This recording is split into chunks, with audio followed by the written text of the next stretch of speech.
بسم اللہ الرحمن الرحیم۔ نبی صلی اللہ علیہ وسلم کی سیرت کا یہ پہلو کہ آپ کے شہر میں پیدا ہوئے، کتنا عرصہ وہاں پر رہے، وہاں پھر نبوت کا جب اعلان کیا تو لوگوں کا کیا ریئیکشن آیا، کیا رد عمل آیا، ان کا طرز حیات کیا تھا، لوگوں کا ان کا عقیدہ کیا تھا، ان کی سوچ کیا تھی، ان کا نظام عدل و امن کیسا تھا، تہذیب و ثقافت ان کی کیسی تھی، اور پھر 13 سال آپ مکہ میں رہے تو کس طرح سے وہ پہلا سال نبوت کا گزرا، دوسرا، تیسرا، چوتھا، اور 13 سال پھر ہجرت کیسے ہوئی، پھر مدینہ میں آپ 10 سال آپ نے زندگی بسر کی، تو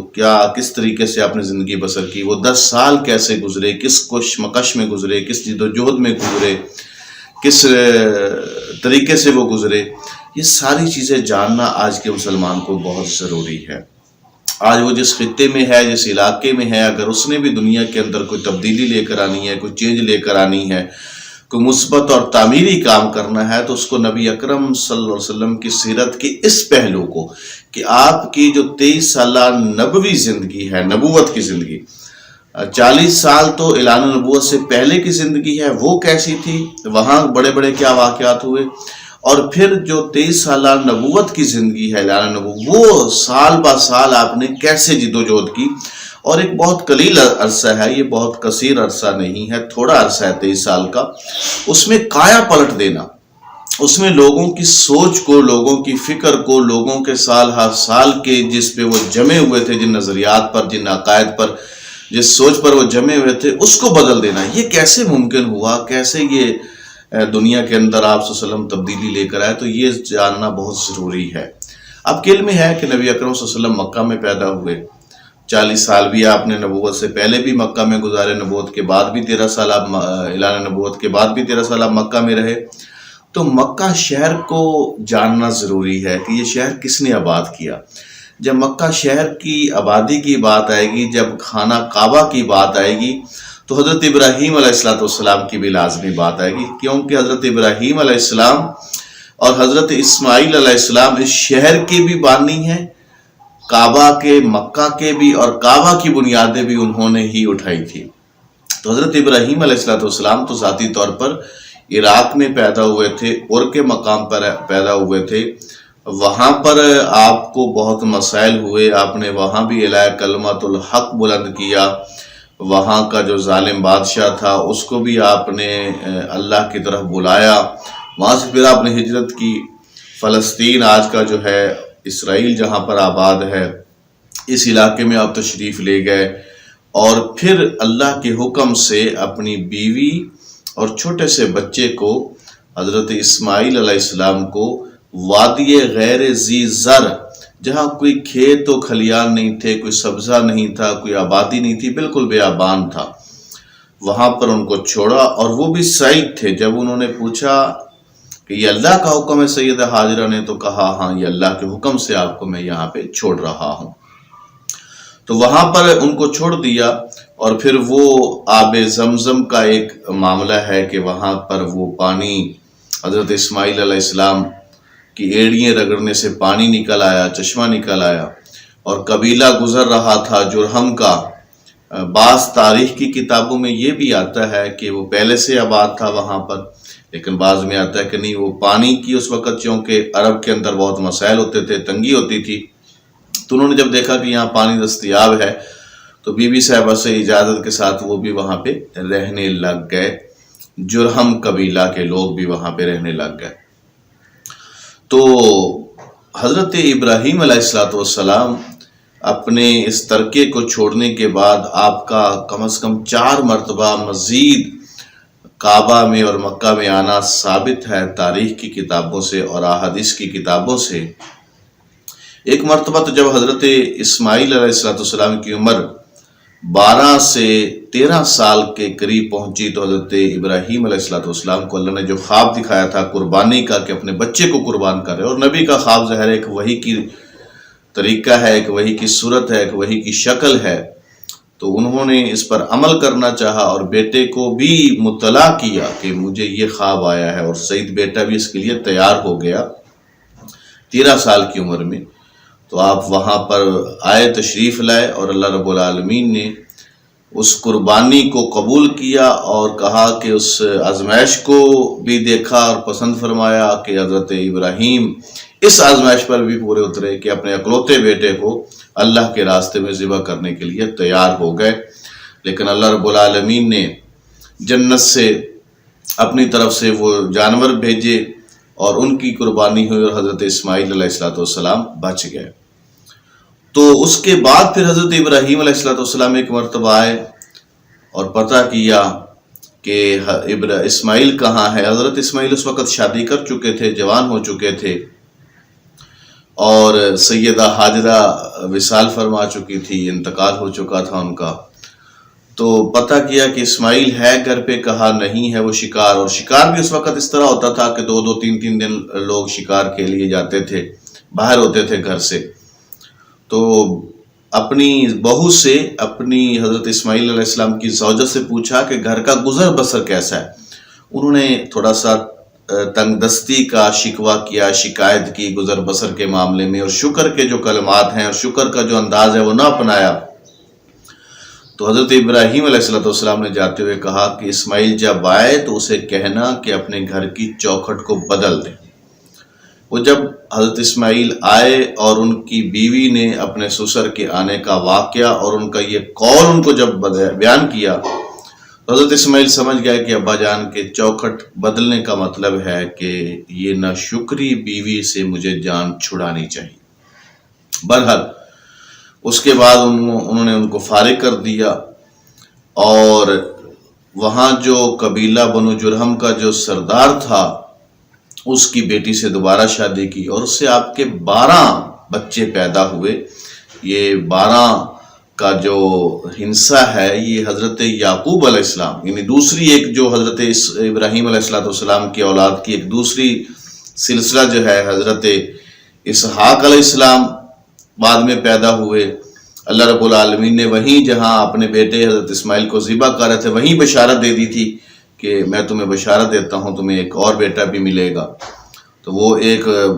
بشارت سے حضرت اسحاق علیہ السلام پیدا ہوئے، اور ان سے پھر آگے حضرت یعقوب علیہ السلام،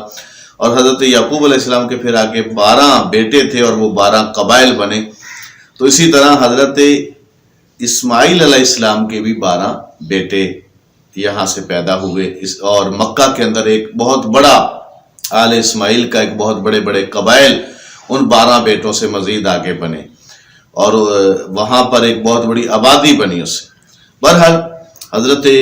ابراہیم علیہ السلام دوسری بار جب آئے تو اتفاق ایسا تھا کہ پھر بھی آپ شکار پر گئے ہوئے تھے،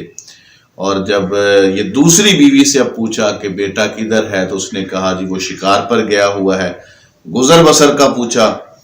تو اس نے بہت شکر ادا کیا کہ اللہ کا شکر ہے، اللہ کا دیا ہوا سب کچھ ہے، کھا رہے ہیں، اس کا رزق ہے، اس کا عطا کردہ۔ تو آپ نے کہا کہ چوکھٹ کو مضبوط رکھے، میرا بیٹا آئے تو۔ اب کہا کہ یہ بیٹی، یہ خاتون، یہ میری بہو اور اسماعیل علیہ السلام کی یہ زوجہ، یہ ٹھیک ہے، شاکرہ ہے، صابرہ ہے۔ تو وہ حضرت اسماعیل علیہ السلام بھی سمجھ گئے۔ اور چوتھی مرتبہ جب حضرت ابراہیم علیہ السلام آئے ہیں تو حضرت اسماعیل علیہ السلام وہاں موجود تھے، اور باپ اور بیٹا ایک لمبے فراق کے بعد ملے ہیں، اور ظاہر ہے پھر جب آپ کو پتہ ہے کہ بیٹے کی کیفیت کیا ہونی چاہیے اور ایک شفیق باپ کی کیفیت کیا ہونی چاہیے، وہی ہوئی، ملاقات ہوئی، اور اس وقت پھر دونوں باپ اور بیٹے نے کعبہ کی بنیادیں رکھی ہیں، کعبہ کو تعمیر کیا ہے، اور وہاں پر حضرت ابراہیم علیہ السلام نے دعا بھی کی ہے، اے پروردگار اس شہر میں ایک رسول کو مبعوث فرمانا جو انہی میں سے ہو، اور تیری آیات کو پڑھ کر لوگوں کو سنائے اور لوگوں کی تربیت کرے، ان کا تزکیہ کرے اور ان کو تیری طرف بلائے۔ تو یہ آپ نے دعا وہاں پر کی ہے، اور حضرت محمد مصطفیٰ صلی اللہ علیہ وسلم اس دعا کے صحیح مصداق ٹھہرے ہیں کہ انہوں نے یہ سارا کام انہی آل اسماعیل ہی میں سے پیدا ہوئے ہیں، اسی شہر میں پیدا ہوئے ہیں، اور یہ پھر آپ صلی اللہ علیہ وسلم نے یہ کام بھی کیا۔ تو حضرت ابراہیم علیہ السلام وہاں پر 4 مرتبہ آئے۔ ایک طویل عرصہ حضرت اسماعیل علیہ السلام نے وہاں پر گزارا ہے، 137 سال کے قریب آپ کی عمر بتائی جاتی ہے کہ آپ نے وہاں پر زندہ رہے اور آپ نے وہاں پر بسر فرمائے۔ اس کے بعد آپ کی اولاد جو تھی وہ وہاں پر کعبہ کی تولید بنی ہے، کعبہ کی انہوں نے چابیاں سنبھالی ہیں۔ اور پھر آپ کے حضرت اسماعیل علیہ السلام کے سسر جو تھے، وہ ایک جو قبیلہ بنو جرہم کے جو سردار تھے مزاج، ان کی تعویل میں کعبہ ایک طویل عرصہ ان کی تعویل میں رہا ہے، اور اس پھر پورے خاندان کی تعویل میں رہا ہے، تاآں کہ کعبہ کو بنو خزاعہ نے وہاں پر کعبہ کے اوپر ایک قبضہ کیا ہے، کعبہ کو اس سے چھین لیا ہے قبیلہ بنو جرہم سے، اور پھر کعبہ کی خدمت وہ کرنے لگ گئے ہیں، اور ایک طویل عرصہ وہ وہاں پر رہے ہیں۔ عمر بن لوہی ان کا ایک سردار تھا جو کعبہ کی ساری یہ دیکھ بھال کرتا تھا، اور ملک شام گیا، اور شام میں اس نے دیکھا کہ ہبل کی بت کی پوجا ہو رہی ہے، اور سوچا یہ تو یہاں پر انبیاء رہے ہیں، رسل رہے ہیں، اللہ کے پیارے پیغمبر یہاں پر، یہ ان کی سرزمین ہے، یہ شام، یہ فلسطین، یہ بنی اسرائیل کے سینکڑوں ہزاروں انبیاء یہیں سے گزرے ہیں، اور یہ لوگ جو ہے وہ بت بنایا ہوا ہے انہوں نے، اور کسی نیک کی طرف اس کی بت کی شکل جو ہے وہ کسی نیک آدمی کی طرف منسوب کی ہوئی ہے کہ یہ نیک آدمی تھا، اور اب ہم اس کی ایک تصویر بنا کر، وہ ظاہر تصویر اس وقت ایک بت کی شکل میں ہی ہوتی تھی، وہ بنا کر پوجتے تھے۔ تو اس نے سوچا کہ یہ تو کوئی بڑا کام کر رہے ہیں، عظیم کام کر رہے ہیں، تو وہ کعبہ میں بت کو لے کر آیا۔ یہ یوں سمجھیں کہ نبی صلی اللہ علیہ وسلم کی آمد سے 400-500 سال پہلے یہ وہاں پر عمر بن لہی جو تھا وہ کعبہ میں بت لے کر آیا، آپ صلی اللہ علیہ وسلم کی پیدائش سے 400-500 سال قبل۔ اور اس طرح سے پھر باقی قبائل نے بھی دیکھا دیکھی، اور کوئی اور ادھر سے لات کو لے کر آ رہا ہے، کوئی عزا لے کر آ رہا ہے، کوئی منات لے کر آ رہا ہے، کوئی یعوس بت لے کر آ رہا ہے، اور سمجھ رہا ہے کہ یہ بھی ایک نیک اور صالحین لوگ گزرے ہیں دنیا میں، اور اب دنیا کا نظام اب بھی ان کے ہاتھ میں ہے، جیسا کہ پاکستان میں سمجھا جاتا ہے اور بر صغیر میں سمجھا جاتا ہے۔ وہ بت پرستی در حقیقت اولیاء پرستی کی ہی طرح کی چیز ہوتی ہے، جس طرح وہ بت بنا کر اور یہ قبور بنا کر جس طرح پوجی جاتی ہے، یہ ملتی جلتی چیز ہوتی ہے، ایک طرح کی چیز ہوتی ہے، کیونکہ نیک لوگ جو ہیں وہ انہوں نے جنت کے لیے نیکی کی تھی، اللہ کے حضور وہ پہنچ گئے۔ بہرحال میں عرض آپ سے یہ کر رہا تھا، اس طرح سے کعبہ میں بتوں کی پوجا شروع ہو گئی، اور پھر فہر جو نبی اکرم صلی اللہ علیہ وسلم سے اوپر ایک 12 پشت اوپر ایک بزرگ گزرے ہیں، ان کا لقب قریش تھا، تو ان کو وہاں پر بڑی اہمیت حاصل تھی فہر کو، اور وہ بڑے معزز تھے، بڑے محترم سمجھے جاتے تھے۔ تو یہاں سے پھر قریش قبیلہ کے ہاتھ میں کعبہ کی تولید آئی ہے، اور ان کو بڑا اقتدار ملا ہے۔ نبی صلی اللہ علیہ وسلم کی سے اوپر 12 پشتے اوپر یہ بزرگ تھے فہر، جو آپ کے جد امجد مانے جاتے ہیں، تو ان کے پاس، اور اب قریش کے پاس کعبہ کی تولید ہے، یعنی نبی اکرم صلی اللہ علیہ وسلم کے خاندان کے پاس، آپ کے آباء و اجداد کے پاس یہ کعبہ کا معاملہ ہے، لیکن دین اسماعیلی جو ہے وہ بدلا جا چکا ہے۔ جس طرح دین ابراہیمی جو تھا وہ بنی اسرائیل نے بدل دیا، حضرت موسیٰ علیہ السلام کے دین کو یہودیوں نے بدل دیا، اور حضرت عیسیٰ علیہ السلام کی تعلیمات کو عیسائیوں نے بدل دیا، اسی طرح سے حضرت اسماعیل علیہ السلام کی جو تعلیمات تھی ان کو آل اسماعیل نے بدل دیا۔ جو مرکز توحید تھا، جو عدل اور امن اور اچھی روایات کا امین جو شہر تھا، وہاں پر بت پرستی ہو رہی ہے، اور چھوٹی چھوٹی رسمیں موجود ہیں، کعبہ کا طواف بھی موجود ہے، کعبہ کے چکر بھی موجود ہیں، حج کا بھی موجود ہے، عمرہ بھی موجود ہے، نماز کی بھی کوئی چھوٹی موٹی کیفیات جو ہیں وہ ان کے اندر پائی جاتی ہیں، لیکن دین کی روح نہیں پائی جاتی۔ اب قریش کعبہ کے تولید ہے ان کے پاس، قریش سردار ہیں وہاں کے، نبی اکرم صلی اللہ علیہ وسلم کا خاندان۔ اس کے بعد کیا ہوا وہ آپ کو انشاءاللہ اگلی نشست میں بتائیں گے۔ بہت شکریہ۔